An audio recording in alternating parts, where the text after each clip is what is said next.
Pharmaceutical PLC কোম্পানির একটি syrup সম্পর্কে, যার ব্র্যান্ড নেম বিকোজিন আই। এটি iron polymaltose complex, vitamin B complex এবং জিঙ্কের সমন্বয়ে তৈরি। এই উপাদানগুলি শরীরে আয়রন, ভিটামিন বি এবং জিঙ্কের ঘাটতি পূরণে সহায়তা করে থাকে। এছাড়াও প্রতিরোধমূলক চিকিৎসায়, বিশেষ করে গর্ভকালীন ও স্তন্যদানকালীন সময় নির্দেশিত। বিকোজিন আই সিরাপ আমরা কেন গ্রহণ করব? এই সিরাপটি আয়রন, ভিটামিন বি কমপ্লেক্স এবং জিঙ্কের অভাবজনিত রোগের চিকিৎসা ও প্রতিরোধে ব্যবহৃত হয়ে থাকে। বিশেষ করে গর্ভাবস্থা ও স্তন্যদানকালে এই উপাদানগুলির চাহিদা বৃদ্ধি পায়, সেক্ষেত্রে এটি উপকারী হতে পারে। এই সিরাপে আয়রন, ভিটামিন বি কমপ্লেক্স এবং জিঙ্কের সংমিশ্রণ থাকার কারণে আয়রন হাইড্রোক্লোরাইড পলিমাল্টোজ কমপ্লেক্স রূপে বিদ্যমান থাকে। আয়রন হাইড্রোক্সাইড পলিমাল্টোজ কমপ্লেক্স যখন মিউকোসাল কোষ আবরণের সান্নিধ্যে আসে, তখন আয়রনের নিয়ন্ত্রিত পরিশোষণ ঘটে। নন আয়নিক হবার কারণে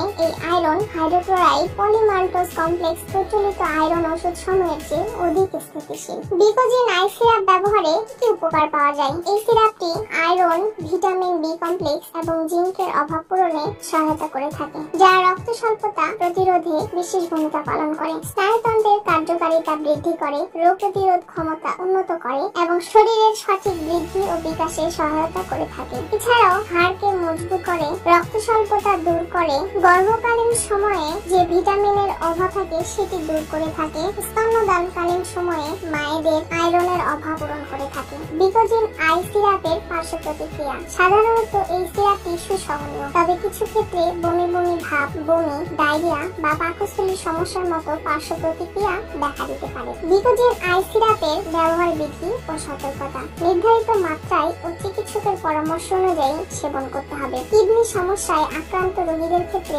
জিঙ্ক জমা হতে পারে, তাই সেক্ষেত্রে সতর্কতা অবলম্বন করা উচিত। এই সিরাপের কোনো উপাদানের প্রতি অতি সংবেদনশীলতা থাকলে এটি সেবন করা উচিত নয়। বিকোজিন আই সিরাপের সেবন বিধি। সাধারণত প্রাপ্তবয়স্কদের জন্য প্রতিদিন 5 থেকে 10 মিলি 1 থেকে 2 চা চামচ করে দিনে 3 বার সেবন করতে পারবে।